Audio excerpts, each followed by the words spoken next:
ಸುದ್ದಿಗೋಷ್ಠಿಯನ್ನು ಕರೆದಿರೋ ಉದ್ದೇಶ ಏನಂದ್ರೆ ಹಿಂದಿನ 2 ದಿವಸದಿಂದ ಒಂದು ರೇಡ್ KPID ಬಡ್ಸ್ ಆಕ್ಟ್ ಅಡಿಯಲ್ಲಿ ನಮ್ಮ ಅಧಿಕಾರಿಗಳು ಪೊಲೀಸ್ ಸಿಬ್ಬಂದಿಯವರ ಜೊತೆ ರೇಡ್ ನಡೆಸ್ತಾ ಇದೀವಿ. ಆದಿತ್ಯ ರಾಜ್ ಕ್ಯಾಪಿಟಲ್ ಅಂತ ಒಂದು ಸಂಸ್ಥೆ ಮೇಲೆ ಈ ರೇಡ್ವನ್ನು KPID ಬಡ್ಸ್ ಕಾನೂನು ಅಡಿಯಲ್ಲಿ ಮಾಡಲಾಗ್ತಾ ಇದೆ. ನಿನ್ನೆ ರಾತ್ರಿ ಇದರ ಮೇಲೆ FIR ಆಗಿದೆ. ಇದರ ಡೀಟೇಲ್ಸ್ ಏನಿದೆ ಅದನ್ನು ಸ್ಪಷ್ಟವಾಗಿ ತಮ್ಮ ಪ್ರೇಕ್ಷಕರಿಗೆ ಗೊತ್ತಾಗಬೇಕಂತ ಹೇಳಿ ಈ ಒಂದು ಸುದ್ದಿಗೋಷ್ಠಿಯನ್ನು ನಾವು ಕರೆದಿದ್ದೀವಿ. ಈ ಹಿಂದೆ ಇನ್ನೊಂದು ಇದೇ ರೀತಿಯ ಒಂದು ಪಾನ್ಜಿ ಸ್ಕೀಮ್ ನಮ್ಮ ಜಿಲ್ಲಾ ಮಟ್ಟದ ಸ್ಕ್ಯಾಮ್ ಸೆಲ್ಗೆ ನಮಗೆ ಮಾಹಿತಿ ಸಿಕ್ಕಿದೆ. ಅದರ ಜೊತೆ ಪೊಲೀಸ್ ಇನ್ಫಾರ್ಮೇಶನ್, ಪೊಲೀಸ್ ರಿಪೋರ್ಟ್ ಮಾನ್ಯ ಪೊಲೀಸ್ ಆಯುಕ್ತರಿಂದ ನನಗೆ ಸಿಕ್ಕಿದೆ. ಅದರ ಪ್ರಕಾರ ಶಿವಮ್ ಅಸೋಸಿಯೇಟ್ಸ್ ಮೇಲೆ ನಾವು ಒಂದು ದಾಳಿಯನ್ನು ಆವಾಗ ಮಾಡಿದ್ವಿ. ಅದು ಬಹಳ ಸಕ್ಸಸ್ಫುಲ್ ದಾಳಿ ಇತ್ತು. ಅದರಲ್ಲಿ ಎಲ್ಲ ನಮ್ಮ ಮಾಧ್ಯಮದ ಸಮಿತ್ರರು ಎಲ್ಲರೂ ಅದನ್ನು ಅಪ್ರಿಶಿಯೇಟ್ ಮಾಡಿದ್ದಾರೆ. ಹಾಗೂ ಜನರಿಗೆ ಈ ರೀತಿಯ ಸ್ಕ್ಯಾಮ್ಸ್ ಬಗ್ಗೆ ಮಾಹಿತಿಯನ್ನು ಒದಗಿಸ್ಲಿಕ್ಕೆ ಅದೊಂದು ಮಾದರಿಯಾಗಿದೆ.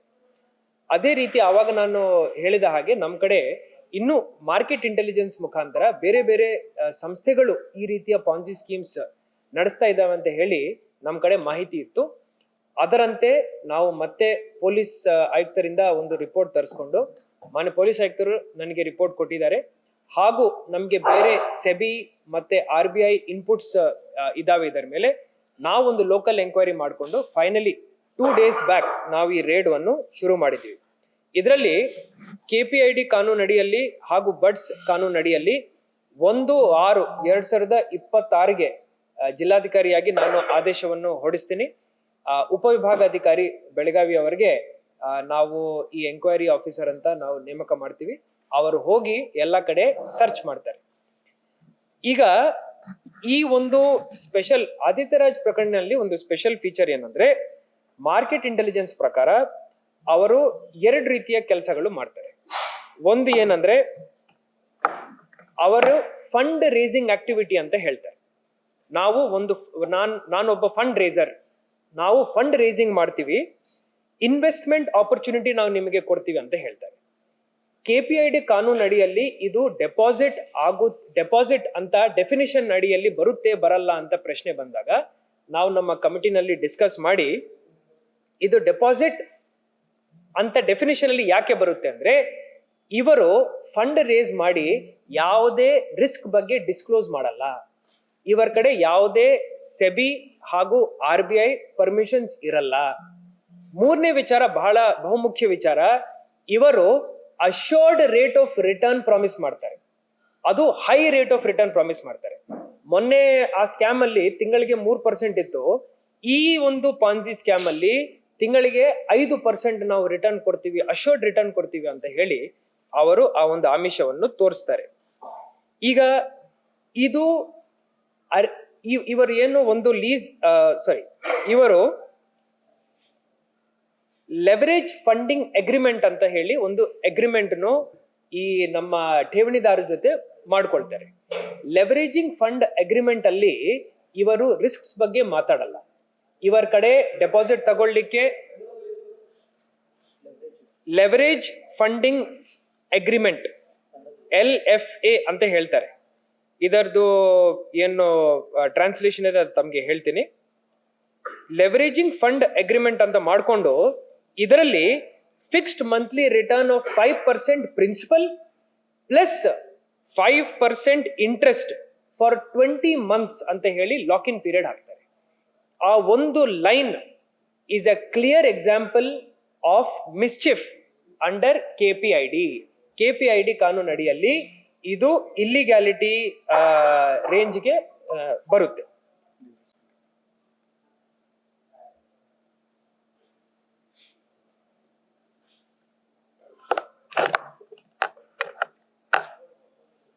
इसका ट्रांसलेशन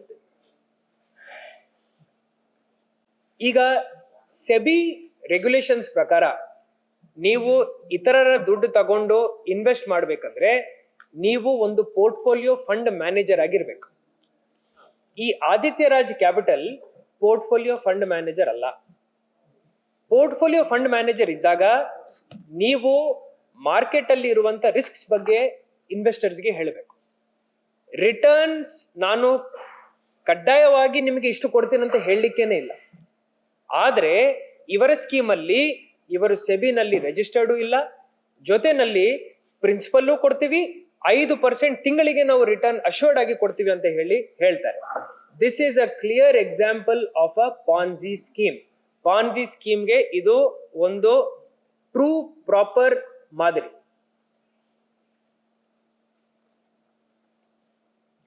ಈಗ ನಾವು ಈ ಎಂಕ್ವೈರಿ ಮಾಡುವಾಗ ಪೊಲೀಸ್ ಆಯುಕ್ತರ ಜೊತೆ ನಾವು ಡಿಸ್ಕಸ್ ಮಾಡಿಕೊಂಡು ಎಲ್ಲೆಲ್ಲಿ ಇವರ ಸಂಸ್ಥೆಗಳಿದಾವೆ ಅದನ್ನು ನಾವು ಇನ್ಫಾರ್ಮೇಶನ್ ಗ್ಯಾದರ್ ಮಾಡಿದೀವಿ. ಒಂದೇ ಸತಿ ಎಲ್ಲ ಕಡೆ ರೇಡ್ ಆಗ್ಬೇಕಂತ ಹೇಳಿ ನಾವು ರೇಡ್ನು ಮಾಡಿದೀವಿ. ಸದ್ಯಕ್ಕೆ ಸರಿಸುಮಾರು 6,500 ಇಂದ 7,000 ಜನ ಇನ್ವೆಸ್ಟರ್ಸ್ ಇದರಲ್ಲಿ ಇನ್ವಾಲ್ವ್ ಇದ್ದಾರೆ, ಇದರಲ್ಲಿ ವಂಚಿತರಾಗಿದ್ದಾರೆ ಅಂತ ಹೇಳಿ ನಮ್ಗೆ ಪ್ರಿಲಿಮಿನರಿ ರಿಪೋರ್ಟ್ ಅಲ್ಲಿ ಗೊತ್ತಾಗಿದೆ ಪ್ರೈಮಾ ಫೇಸಿ. ಇದಲ್ಲದೆ ಸರಿಸುಮಾರು 50 ಕೋಟಿ ಮೀರಿ ಈ ಒಂದು ಇಶ್ಯೂ ಇದೆ. 50 ಕೋಟಿ ಅಂತ ಯಾಕೆ ಮತ್ತೆ ಹೇಳ್ತಾ ಇದ್ದೀನಿ ಅಂದ್ರೆ 50 ಕೋಟಿ ಮೀರಿ ಹೋಗಿದೆ ಅಂದ್ರೆ ಇದು ನಾವು CIDಗೆ ಶಿಫ್ಟ್ ಮಾಡ್ತೀವಿ. ಬಟ್ ಪ್ರಿಲಿಮಿನರಿ ಎಂಕ್ವೈರಿ ಪ್ರೈಮಾ ಫೇಸಿ ಇದು ಮಚ್ ಮೋರ್ ದ್ಯಾನ್ ಅದಕ್ಕಂತ ಒಂದು 4-5 ಪಟ್ಟು ಜಾಸ್ತಿ ದೊಡ್ಡ ವಿಚಾರ ಆಗಿರುತ್ತದೆ. ಈಗ ಫಂಡ್ ರೇಸರ್ ಅಂತ ಏನು ಪದ ಉಪಯೋಗ ಮಾಡ್ತಾರೆ, ಇದು ಆರ್ಟಿಫಿಷಿಯಲ್ ಗ್ಯಾರಂಟಿ ಕೊಡೋ ಒಂದು ಪದ. ನೀವು ಫಂಡ್ ರೇಸ್ ಮಾಡಿ ನೀವು ಎಲ್ಲಿ ಇನ್ವೆಸ್ಟ್ ಮಾಡ್ತೀರಾ ಆ ಒಂದು ಡಿಸ್ಕ್ಲೋಜರ್ ನೀವು ಇನ್ವೆಸ್ಟರ್ಗೆ ಮಾಡಲಿಲ್ಲ ಅಂದ್ರೆ this falls under the category of artificial guarantee. ಜೊತೆನಲ್ಲಿ misrepresentation of financial viability, it attracts section 3 fraudulence ಅಂತ ಹೇಳಿ ಸೆಕ್ಷನ್ 3 ಅಟ್ರಾಕ್ಟ್ ಆಗುತ್ತೆ. ಇನ್ನೊಂದು ವಿಚಾರ ಏನಂದ್ರೆ lack of transparency. Confidentiality clause ಇರುತ್ತೆ, ನೀವು ಏನೇನು ನೀವು ಅಲ್ಲಿ ಮಾಡ್ತಿರೋ ನಿಮ್ಮಿಬ್ಬರ ಮಧ್ಯದಲ್ಲಿ ಇರಬೇಕು. ಆದ್ರೆ ಮಾದರಿ ಅಗ್ರಿಮೆಂಟ್ಸ್ ನಾವು ನೋಡುವಾಗ ಏನು ಹೇಳಲ್ಲ, ನೀವು ನಮ್ಗೆ ದುಡ್ಡು ಕೊಡಿ, ನಾವೆಲ್ಲೋ ಹಾಕ್ತಿವಿ, ನಿಮ್ಗೆ 5% ವಾಪಸ್ ಕೊಡ್ತೀವಿ ಅಂತ ಹೇಳ್ತಾರೆ. ಇದರಲ್ಲಿ ನಾನ್ ಡಿಸ್ಕ್ಲೋಜರ್ ಆಫ್ ರಿಸ್ಕ್ ಅನ್ನೋದು ಒಂದು major element which also attracts KPID. Finally promissory note and security check ಇದೊಂದು ಇನ್ವೆಸ್ಟರ್ಗೆ ಅವರು ಇಶ್ಯೂ ಮಾಡ್ತಾರೆ. ಇದು ಆರ್ಟಿಫಿಷಿಯಲ್ ಅಶ್ಯೂರೆನ್ಸ್ ಆಫ್ ರೀಪೇಮೆಂಟ್ ಆಗುತ್ತೆ. Plus evidence of deposit accepted ನಮಗೆ ಇದರ ಮುಖಾಂತರ ಗೊತ್ತಾಗುತ್ತೆ. ಸೊ ಇದೆಲ್ಲ ಪ್ರಿಲಿಮಿನರಿ ಮಾಹಿತಿ ಇಟ್ಕೊಂಡು prima facie information as per market intelligence, as per the detailed report submitted by police commissioner ನಾವು ಈ ರೇಡ್ ಅನ್ನು ಮಾಡಿದೀವಿ. ಬಹಳ ಸಕ್ಸಸ್ಫುಲ್ ರೇಡ್ ಇದೆ. ನಿನ್ನೆ ರಾತ್ರಿ FIR ಬುಕ್ ಮಾಡಿದೀವಿ. KPID ಕಾನೂನಲ್ಲಿ ನಾನು AC ಅವರಿಗೆ ಆಥರೈಸ್ ಮಾಡ್ತೀನಿ, ಅವ್ರು ಹೋಗಿ ರೇಡ್ ಮಾಡ್ತಾರೆ, ರೇಡ್ ಮಾಡಿ ನನಗೆ ರಿಪೋರ್ಟ್ ಮಾಡ್ತಾರೆ. ನಾನು ರಿಪೋರ್ಟ್ ಮೇಲೆ ನಾನು ಅದರ ಮೇಲೆ ಕೂತ್ಕೊಳ್ಳಿಕ್ಕೆ ಆಗಲ್ಲ. ಇಮಿಡಿಯೇಟ್ಲಿ ಏನ್ ರಿಪೋರ್ಟ್ ನನ್ನ ಕಡೆ ಬರುತ್ತೆ ತಕ್ಷಣನೇ ನಾನು ಅದು ಸ್ಟೇಟ್ಗೆ ಫಾರ್ವರ್ಡ್ ಮಾಡಬೇಕಾಗುತ್ತೆ ಟು ಕಾಂಪಿಟೆಂಟ್ ಅಥಾರಿಟಿ. ನಿನ್ನೆ ನನಗೆ ಈ ರಿಪೋರ್ಟ್ 6 ಗಂಟೆಗೆ ಬಂದಿದೆ. 6:15 ಒಳಗಡೆ ನಾನು ಈ ರಿಪೋರ್ಟ್ ವನ್ನು ಸ್ಟೇಟ್ ಅಲ್ಲಿ ಅಪರ ಮುಖ್ಯ ಕಾರ್ಯದರ್ಶಿ ಕಂದಾಯ ಇಲಾಖೆಯವರಿಗೆ ನಾನು ಆಲ್ರೆಡಿ ಕಳಿಸ್ಬಿಟ್ಟಿದ್ದೀನಿ. ಅಲ್ಲಿ ಅವರು ಇವತ್ತು ಸಂಜೆ ಒಳಗಡೆ ಕಾಂಪಿಟೆಂಟ್ ಅಥಾರಿಟಿವನ್ನು ನೋಡಲ್ ಆಫೀಸರ್ ಏನ್ ಸ್ಟೇಟ್ ಲೆವೆಲ್ ನೋಡಲ್ ಆಫೀಸರ್ ಇರ್ತಾರೆ, ಕಾಂಪಿಟೆಂಟ್ ಅಥಾರಿಟಿವನ್ನು ಅವರು ನೇಮಕ ಮಾಡ್ತಾರೆ. ಕಾಂಪಿಟೆಂಟ್ ಅಥಾರಿಟಿ ಮುಖಾಂತರ ಈ ಕೇಸನ್ನು ಮುಂದುವರಿಸ್ತೀವಿ. ಪೊಲೀಸ್ ಆಯುಕ್ತರೀಗ ಅವರು ಮಾಡಿರೋ FIR ಅಂಡ್ ಫರ್ದರ್ ಸೀಜರ್ ಅವರು ಏನೇನ್ ಮಾಡ್ತಾ ಇದ್ದಾರೆ ಮತ್ತೆ ಮುಂದಿನ ಕ್ರಮ ಅವರು ಏನ್ ವಹಿಸ್ತಾರೆ ಪೊಲೀಸ್ ಇಲಾಖೆ ಮುಖಾಂತರ CID ಮುಖಾಂತರ ಅದರ ಬಗ್ಗೆ ಬ್ರೀಫಿಂಗ್